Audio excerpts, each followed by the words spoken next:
नमस्कार दोस्तों, डेवोडिल कोचिंग की ऑनलाइन क्लास में मैं राकेश कुमार शो आपका हार्दिक स्वागत करता हूं। देखो, आज हम हिंदी के अंदर जो टॉपिक लेके आए हैं उस टॉपिक का नाम है पदबंध। ये जो रीट के जो विद्यार्थी हैं उनमें रीट के अंदर या सीटेट के अंदर यहाँ से एक क्वेश्चन पूछा जाता है पदबंध के संबंधित। पदबंध है, वाक्य दिया जाएगा आपको, ये इसके अंदर कौन सा पदबंध है, संज्ञा है, सर्वनाम है, विशेषण है या क्रिया है। तो रीट के अंदर यहाँ पर एक स्पेशल ये बिंदु अलग से टॉपिक पदबंध का है और सामान्य रूप से इस पदबंध जो टॉपिक है उसको कोचिंगों के अंदर बहुत कम पढ़ाया जाता है। संज्ञा, सर्वनाम, विशेषण, क्रिया या संधि वगैरह ये करवा दिए जाते हैं। और एक क्वेश्चन यहाँ से आता है पदबंध से, ये 2 नंबर का आपके काम है पदबंध वाला। आज हम ये जो पदबंध क्या है इसके बारे में पढ़ेंगे। यदि हम बात करें पदबंध की तो उससे पहले आपको ये ध्यान होना चाहिए कि पद किसे कहते हैं। जब हमने शब्द विचार के बारे में पढ़ा था उससे पहले हमने एक बात पढ़ी थी कि भाषा की सबसे जो छोटी इकाई है वो क्या है, वर्ण है। और वर्णों का एक जो सार्थक समूह है वो क्या कहलाता है, शब्द कहलाता है। और शब्दों के बाद में एक जो इकाई आती है वो क्या आती है, पद आती है। जैसे हम कोई बात करें, जिस प्रकार ये कोई आपको एक वर्ण दे रखा है जिसका अंतिम रूप से विभाजन हो गया, ये क्या एक वर्ण है। और इसका यदि हम कोई सार्थक समूह कर देंगे, इसमें कई ध्वनियां मिल जाएगी तो ये क्या बन जाएगा, एक शब्द बन जाएगा। और जब उसका वाक्य में प्रयोग कर दिया जाता है या उसके साथ कोई कारक विभक्ति लग जाती है, इस प्रकार कमल ने, इस प्रकार हमने ये कारक विभक्ति का प्रयोग कर दिया, तब इसका जो रूप है वो व्याकरण कोटि से क्या बन जाता है, पद बन जाता है। ठीक है, तो भाषा की सबसे छोटी इकाई क्या है, वर्ण है। और वर्णों का जो सार्थक समूह है जब तक क्या है, स्वतंत्र रूप से है।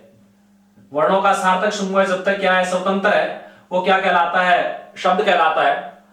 और वर्णों का सार्थक समूह जिसका वाक्य में प्रयोग कर दिया जाता है या उसके साथ कोई कारक विभक्ति लग जाती है, तब वो व्याकरणिक कोटि से क्या बन जाता है, पद बन जाता है। ठीक है, ये पद और शब्द में अंतर है। जैसे हम देख ले, कोई भी नाम लिख दिया हमने, ये जो राम है, ये राम यहाँ पर क्या है, वर्णों का एक सार्थक समूह है, ये क्या है, शब्द है। पुस्तक है, ये भी क्या है, एक वर्णों का सार्थक समूह है, ये भी क्या है, शब्द है। और पढ़ता है, ये भी क्या है, एक वर्णों का सार्थक समूह है, ये भी क्या है, एक शब्द है। जब इसका वाक्य में प्रयोग कर देंगे, एक वाक्य बना लेंगे, वाक्य इस प्रकार हमने बना लिया कि राम पुस्तक पढ़ता है, राम पुस्तक पढ़ता है। अब आपको पूछे कि यहाँ पर जो राम है वो राम यहाँ पर जो व्याकरणिक कोटि के आधार पर इसका जो रूप परिवर्तन होकर अभी क्या बन गया, पद बन गया है। ठीक है ना, तो ये राम यहाँ पर क्या है, पद है। पुस्तक भी यहाँ पर क्या है, पद है। पढ़ता है यहाँ पर, ये भी क्या है, पद है। ये तो हो गया शब्द और पद में अंतर हो गया कि वर्णों का सार्थक समूह जब तक स्वतंत्र होता है क्या कहलाता है, शब्द कहलाता है। जब उसका वाक्य में प्रयोग हो जाता है या फिर उसके साथ कोई कारक विभक्ति का प्रयोग हो जाता है तब उसे वो क्या कहते हैं, पद कहते हैं। अब बात ये आती है कि पदबंध किसे कहते हैं। देखो, पदबंध है, इसका अर्थ यह है कि इसके साथ एक से अधिक पद होंगे। वर्णों का जो सार्थक समूह जो वाक्य में प्रयोग किया गया है जब तक वो एक है तब तक क्या कहलाता है, पद कहलाता है। और कई पद आपस में मिल जाते हैं, कई पद आपस में मिल जाते हैं तो पदबंध बन जाता है। मतलब पदों का जो एक समूह है और वो एक ही व्याकरणिक कोटि को प्रकट करे तो वो क्या बन जाता है, पदबंध बन जाता है। ठीक है, यदि हम परिभाषा के रूप में देखें कि पदबंध की जो परिभाषा क्या है तो आप नोट कर सकते हो कि पदबंध की जो परिभाषा है, पदबंध की परिभाषा क्या है कि एक जो पद होता है, मतलब किसी भी वाक्य में कोई एक पद है, किसी भी वाक्य में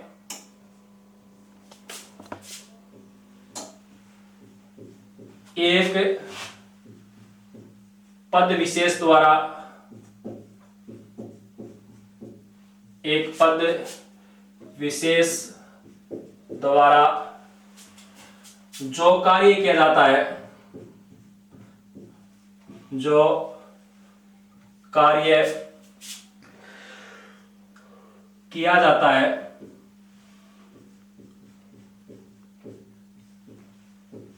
वही कार्य अनेक पद मिलकर करते हैं, अनेक पद मिलकर करते हैं तो उस पद समूह को, तो उस पद समूह को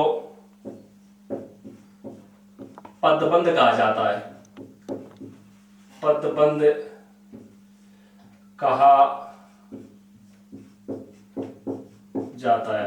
यदि आपको पदबंध की जो परिभाषा पूछे तो पदबंध की परिभाषा क्या है कि किसी भी वाक्य में एक पद विशेष द्वारा, कोई एक पद है उसके द्वारा जो कार्य किया जाता है और वही कार्य अनेक पद मिलकर करते हैं, वही कार्य अनेक पद मिलकर करते हैं, तो उससे अनेक पदों का एक जो समूह है, वो पद जो समूह है उस समूह को क्या कहा जाता है, पदबंध कहा जाता है। ठीक है ना। तो पद के अंदर, तो एक वाक्य के अंदर जो एक पद होता है उसे हम क्या कहते हैं, पद कहते हैं। और जब कई पद मिलकर एक अर्थ को प्रकट करते हैं तब वो क्या कहलाता है, पदबंध कहलाता है। ठीक है। पदबंध की परिभाषा के रूप में आपको पद के बारे में हमने ये पढ़ लिया कि वर्णों का जो सार्थक जो समूह है जिसका वाक्य में प्रयोग कर दिया जाता है वो क्या कहलाता है, पद कहलाता है। अब जब कई पद मिलकर एक व्याकरणिक कोटि को प्रकट करते हैं या एक ही अर्थ विशेष को प्रकट करते हैं तब वो क्या कहलाते हैं, पदबंध कहलाते हैं। जैसे यदि हम बात करें कि एक वाक्य आपको दे रखा है कि लड़का घर जा रहा है, लड़का घर जा रहा है, ये जो वाक्य दे रखा है इसके अंदर यहां पर जो लड़का है ये क्या है, एक पद है। लड़का यहां पर पद है, घर यहां पर पद है, जा रहा है ये भी यहां पर क्या है, पद है। लेकिन इस वाक्य को यदि इस प्रकार लिख दिया कि छोटा लड़का घर जा रहा है, और एक वाक्य आपको दे दिया एक छोटा लड़का घर जा रहा है, ये तीन वाक्य दे रखे हैं। पहले वाक्य के अंदर जहां पर एक ही पद आ रहा है, जो एक वर्णों का एक सार्थक समूह है, एक ही है, वो तो क्या कहलाएगा, पद कहलाएगा। यहां पर जो लड़का है वो क्या है, पद है। लेकिन आपको यहां से लेकर यहां तक रेखा कर दिया, अब यहां पर छोटा लड़का, अब ये क्या हो गया, एक पदों का क्या हो गया, समूह हो गया, जो यहाँ पर यही कार्य है, लड़का घर जा रहा है, और यहाँ पर ये भी कार्य क्या हो रहा है, लड़का घर जा रहा है। लेकिन लड़का से ठीक पहले हमने एक पद और जोड़ दिया है, वो इसकी विशेषता के रूप में आ गया, वो क्या है, छोटा लड़का है। अब यहाँ पर एक पदों का क्या हो गया, समूह हो गया। अब ये जो समूह है वो क्या कहलाता है, पदबंध कहलाता है। यदि व्याकरणिक कोटि के आधार पर हम देखें तो ये जो वर्णों का जो एक समूह है वो क्या कहलाएगा, पदबंध कहलाएगा। इसी प्रकार तीसरे वाक्य के अंदर दे रखा है एक छोटा लड़का, तो यहाँ पर जो लड़का है उससे ठीक पहले दो पद और दे रखा है, एक तो एक दे रखा है, दूसरा क्या दे रखा है, छोटा दे रखा है। ये भी एक पदों का क्या हो गया, समूह हो गया। तो इस प्रकार जो एक पद जो कार्य करता है वही कार्य अनेक पद मिलकर आपस में करते हैं। तो इस प्रकार एक पदों का जो समूह है वो समूह क्या कहलाता है, पदबंध कहलाता है। ठीक है। तो यहाँ पर लड़का है वो क्या है, पद है। छोटा लड़का यहाँ पर क्या है, एक पदबंध है। और एक छोटा लड़का है ये भी यहाँ पर क्या है, एक पदबंध का कार्य कर रहा है। तो जो कार्य पद कर रहा है वही अनेक पद मिलकर उस चीज को करते हैं, तो वो एक पदों का जो समूह होता है वो क्या कहलाता है, पदबंध कहलाता है। ठीक है। अब बात ये आती है कि पदबंध के जो घटक कितने होते हैं या मुख्य जो अंग कितने होते हैं। यदि हम पदबंध के घटक या मुख्य अंग की बात करें, परिभाषा के बाद में हमने ये देखा है कि पद और पदबंध में अंतर क्या है, तो हमने ये पढ़ लिया कि जहां पर एक पद है वो तो क्या कहलाता है, पद कहलाता है, और कई पद मिलकर उसी कार्य को करते हैं तब वो क्या कहलाते हैं, पदबंध कहलाते हैं। तो इस वाक्य के अंदर हम बात करें तो यहाँ पर है ये क्या हो गया, पदबंध हो गया। अब बात ये आती है कि पदबंध के जो घटक या मुख्य अंग कितने हैं। पदबंध के घटक या अंगों की बात करें तो पदबंध के जो घटक या जो मुख्य जो अंग है वो कितने होते हैं, दो होते हैं। ध्यान देना कि पदबंध के यदि आपको घटक या मुख्य जो अंग पूछे तो ये जो अंग होते हैं वो कितने होते हैं, दो होते हैं। दो हैं कौन कौन से, एक तो होता है मुख्य पद, मुख्य या इसका दूसरा नाम हम कह सकते हैं शीर्ष पद कह सकते हैं, मुख्य या शीर्ष पद हो गया। और दूसरा कौन सा होता है, गौण पद होता है। दूसरा कौन सा होता है, गौण पद होता है। कोई भी पदबंध है उसके जो मुख्य दो घटक होते हैं, और दो घटकों की हम बात करें तो दो घटकों की बात करें, एक तो कौन सा होता है, मुख्य या शीर्ष पद होता है, एक गौण या इसका दूसरा नाम हम कह सकते हैं आश्रित पद भी कह सकते हैं। ठीक है ना, गौण या आश्रित पद।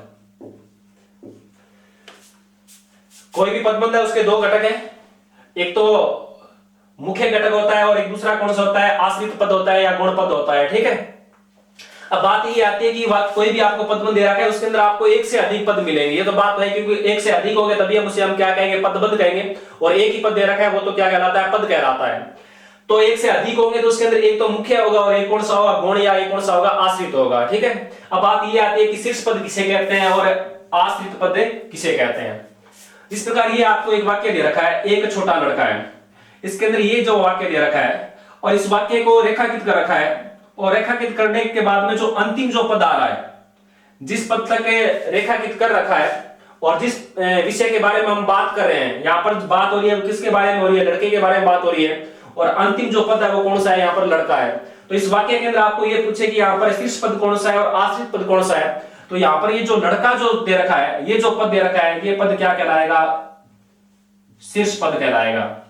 और इससे संबंधित जो चीजें हैं, इसकी विशेषता के रूप में जो बातें आ रही है, कितने भी पद हो, एक हो या दो हो या तीन हो चार हो, ये पूरे के पूरे क्या कहलाते हैं, आश्रित पद कहलाते हैं। तो इस वाक्य के अंदर यदि हम बात करें तो यहाँ पर ये जो लड़का है वो क्या है, शीर्ष पद है, और एक छोटा, ये दो पद दे रखे हैं, वो क्या है, आश्रित पद है। ठीक है, तो इस वाक्य के अंदर यदि आपको ये पूछे कि मुख्य पद कौन सा होता है, आश्रित पद कौन सा होता है, तो पहचान इसकी ये है कि जिस वाक्य के अंदर जिस उद्देश्य के बारे में हम बात कर रहे हैं और जिसको आपको रेखांकित करके पूछ रखा है कि पदबंध, यहाँ पर पदबंध पूछा जाता है, और जो अंतिम जो पद आता है, जिस वाक्य के अंदर रेखांकित के अंदर अंतिम जो पद दे रखा है, वो क्या कहलाता है, शीर्ष पद कहलाता है, और उसकी विशेषता के रूप में जितने भी पद आते हैं वो क्या कहलाते हैं, आश्रित पद कहलाते हैं। जैसे कोई आपको वाक्य दे दिया, एक ईमानदार आदमी, एक ईमानदार आदमी जा रहा है, इस प्रकार कोई वाक्य है कि एक ईमानदार आदमी जा रहा है, और आपको यहां से लेकर यहां तक क्या कर रखा है, रेखांकित कर रखा है, और आपको पूछेगा इसके अंदर मुख्य पद कौन सा है और आश्रित पद कौन सा है, या शीर्ष पद कौन सा है, या फिर आश्रित पद कौन सा है। तो इस वाक्य के अंदर यहां से लेकर यहां तक रेखांकित कर रखा है, तो ये पदों का क्या हो गया, एक समूह हो गया, इसलिए क्या कहलाएगा, पदबंध कहलाएगा। और इसके अंदर यदि हम मुख्य पद की बात करें तो यहाँ पर जो बात हो रही है वो किसके बारे में हो रही है, इस आदमी के बारे में बात हो रही है, और अंतिम पद के रूप में यहाँ पर जो रेखांकित कर रखा है वो किसको कर रखा है, आदमी को कर रखा है। तो ये जो आदमी जो यहाँ पर पद है, ये जो पद है वो व्याकरणिक कोटि के आधार पर ये क्या कहलाता है, शीर्ष पद कहलाता है। वाक्य के अंदर ये क्या कहलाएगा, शीर्ष पद कहलाएगा। और इसकी विशेषता के रूप में ये बात आ रही है कि एक ईमानदार, ये यहां से लेकर यहां तक जो पद है वो क्या कहलाता है, आश्रित पद कहलाता है। क्या कहलाता है, आश्रित पद कहलाता है। तो आपको प्रश्न ये पूछा जा सकता है कि पदबंध के घटक या अंग कितने होते हैं, तो दो होते हैं, एक मुख्य होता है, दूसरा कौन सा होता है, आश्रित होता है। ठीक है, पदबंध की अपने परिभाषा पढ़ ली है कि किसी वाक्य में एक पद विशेष के द्वारा जो कार्य किया जाता है और वही कार्य अनेक पद मिलकर आपस में करते हैं, तो वो पदों का जो समूह है वो क्या कहलाता है, पदबंध कहलाता है। ठीक है, पदबंध के अंदर आपको एक से अधिक क्या मिलेंगे, पद मिलेंगे। घटकों की बात करें तो घटक कितने हो गए, दो हो गए, एक तो मुख्य हो गया, दूसरा कौन सा हो गया, आश्रित हो गया। अब बात ये आती है कि पदबंध के जो प्रकार कितने हैं, कितने प्रकार के होते हैं, पदबंध के भेद या प्रकार की हम बात करें तो ये तो हमने पढ़े हैं, घटक पढ़े हैं। घटक की बात आए या अंक पूछे तब तो कितने बताने, आपको दो बताने हैं। लेकिन आपको ये पूछे कि पदबंध कितने प्रकार के होते हैं, तो ये पदबंध कितने प्रकार के होते हैं, तो ये पदबंध के भेद या प्रकार हम देखें तो 5 प्रकार के होते हैं। ठीक है ना, पदबंध के भेद, पदबंध के भेद या प्रकार की बात पूछे तो ये कितने प्रकार के होते हैं, 5 प्रकार के होते हैं। इनकी संख्या 5 याद रखनी है, और घटक की जो संख्या है वो आपको कितनी याद रखनी है, 2 याद रखनी है। ठीक है, अब बात ये आती है कि पदबंध 5 है कौन कौन से, तो देखो है कौन कौन से।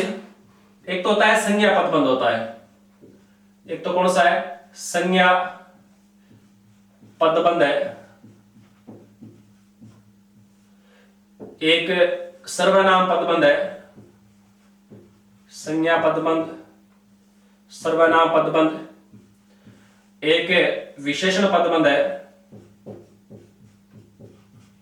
विशेषण पदबंध, और एक क्रिया पदबंध है, विशेषण और क्रिया पदबंध, और 5वां है क्रिया विशेषण पदबंध, क्रिया विशेषण पदबंध।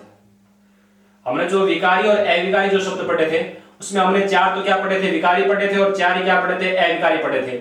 तो 4 तो विकारी आ गए, तो संज्ञा आ गया, सर्वनाम आ गया, विशेषण आ गया और क्रिया आ गया। मतलब कोई भी वाक्य होगा उसमें आपको 8 प्रकार के अधिकतम शब्द मिलते हैं।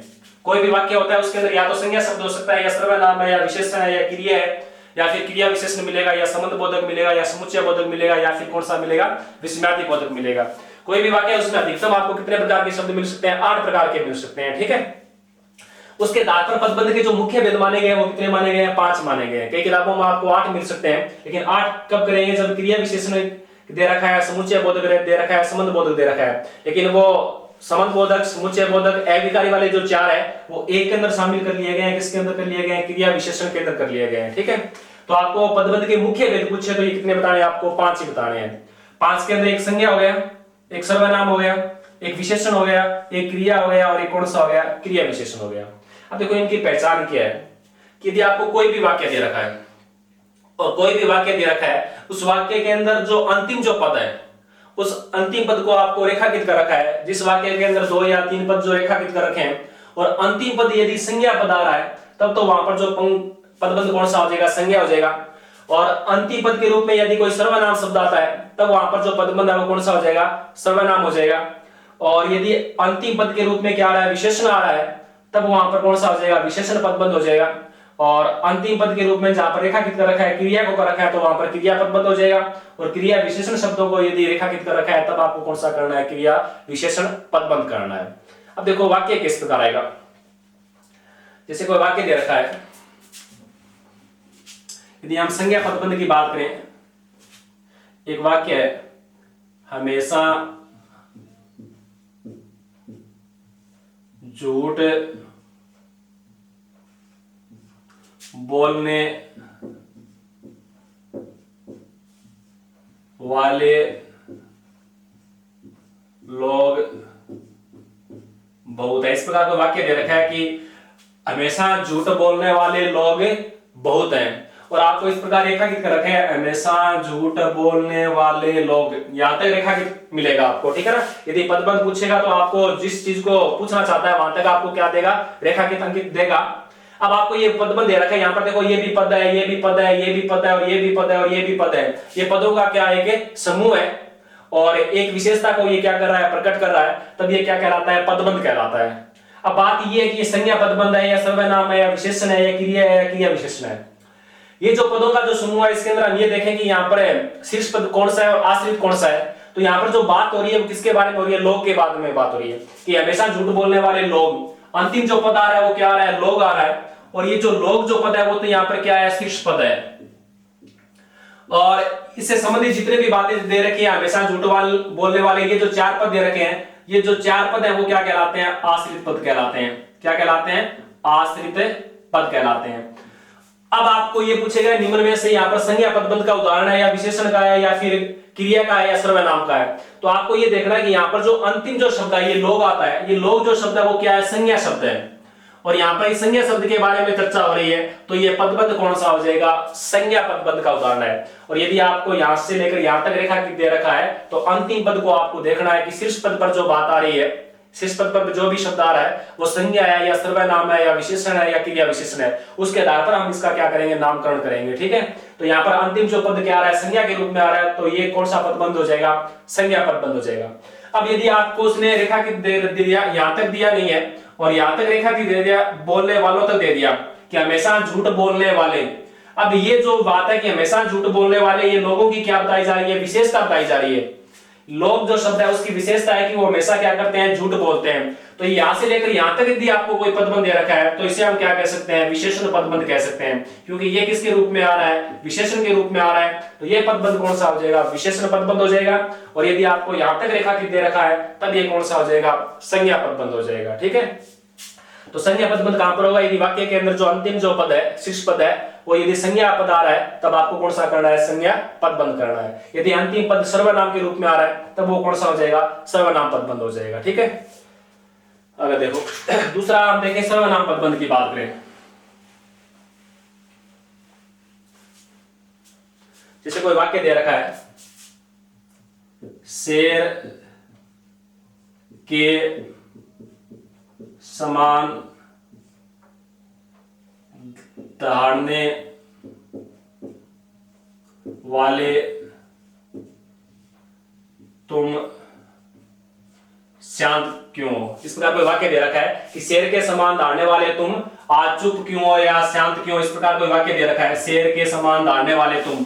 और आपको यहां से लेकर यहां तक क्या दे रखा है? रेखांकित कर रखा है। ठीक है ना, तुम तक, या शेर के समान दहाड़ने वाले आप, आपका प्रयोग आ जाए या तुम का प्रयोग आ जाए, कोई भी अंतिम जो पद दे रखा है उस पर हमें चर्चा करनी है। अब ये वाक्य दे रखा है, उसमें अंतिम पद की बात करें, अंतिम पद या तुम के रूप में मिल सकता है, या आप दे दिया यहाँ पर कि शेर के समान दौड़ने वाले आप शांत कैसे हो या चुप कैसे हो, कोई भी वाक्य दे दिया, ठीक है। अब आपको यहां से लेकर यहां तक रेखांकित कर रखा है, ये जो अंतिम जो पद आ रहा है, चाहे वो आप आ रहा है या उसके स्थान पर तुम का प्रयोग कर रखा है, ये जो आप और तुम जो शब्द है वो शब्द क्या है, संज्ञा शब्द है या सर्वनाम शब्द है, विशेषण है या क्रिया विशेषण है, ये पहचान आपको करनी पड़ेगी कि जो आप या तुम ये क्या है, सर्वनाम शब्द होते हैं, ठीक है ना। तो अंतिम पद के रूप में यहाँ पर क्या आ रहा है, सर्वनाम शब्द आ रहा है, तो ये जो पदबंध का जो उदाहरण हो जाएगा, जो शीर्ष पद पर क्या आ रहा है, सर्वनाम शब्द आता है, तो ये कौन सा है, सर्वनाम पदबंध है। और यहां से लेकर यहां तक ये जो पूरा के पूरा पद समूह है वो क्या कहलाता है, आश्रित पद कहलाएगा। ये तो कौन सा हो जाएगा, आश्रित पद हो जाएगा। और तुम या आप दे रखा है वो क्या हो जाएगा, शीर्ष पद हो जाएगा। और शीर्ष पद पर जो अंतिम जो शब्द आ रहा है वो किसके समान आ रहा है, किसके रूप में आ रहा है, सर्वनाम के रूप में आ रहा है, ठीक है। तो ये कौन सा पदबंध का उदाहरण हो जाएगा, सर्वनाम पदबंध का उदाहरण हो जाएगा। और इस वाक्य को यहां से यहां तक दे दिया, शेर के समान दौड़ने वाले। अब ये आपकी क्या बता रहा है, विशेषता के रूप में आता है, तो ये पदबंध पूछे तो ये कौन सा हो जाएगा, विशेषण पदबंध हो जाएगा, ठीक है। तो इस प्रकार ये संज्ञा है, सर्वनाम है, जो अंतिम पद किसके रूप में आ रहा है, आपको अंतिम पद की बात करनी है कि अंतिम जो पद है वो संज्ञा के रूप में आ रहा है या सर्वनाम के रूप में आ रहा है या फिर विशेषण के रूप में आ रहा है। विशेषण वाले इस प्रकार उदाहरण मिल जाएगा आपको, शेर के समान दौड़ने वाले यहां तक आ जाएगा, झूठ बोलने वाले, ईमानदार व्यक्ति, कोई भी दे दिया। और आपको ये देखना, यदि विशेषता के रूप में यदि कोई पदबंध आ रहा है और किसी चीज की संज्ञा की विशेषता बता रहे हैं, तब वो पदबंध कौन सा हो जाएगा, विशेषण पदबंध हो जाएगा, ठीक है। इसी प्रकार हम बात करें क्रिया पदबंध है। क्रिया पदबंध के अंदर आपको क्या होगा कि कोई भी जो वाक्य है उसमें आपको क्रिया को क्या मिलेगा, रेखांकित मिलेगा, ठीक है। जिस प्रकार हम कोई वाक्य देखते हैं, संज्ञा सर्वनाम क्रिया या क्रिया विशेषण की बात करें तो अंतिम जो पद आता है उसकी आपको पहचान करनी है। यदि वो संज्ञा पदबंध है तो संज्ञा का हो जाएगा, यदि सर्वनाम को रेखांकित कर रखा है तो वो क्या हो जाएगा, सर्वनाम हो जाएगा। और विशेषण को कर रखा है वो कौन सा हो जाएगा, विशेषण की तरह हो जाएगा, ठीक है। जैसे कोई वाक्य दे रखा है, इस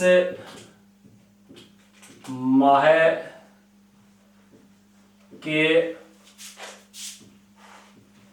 अंत तक वर्षा हो सकती है। एक वाक्य दे रखा है, इस माह के अंत तक वर्षा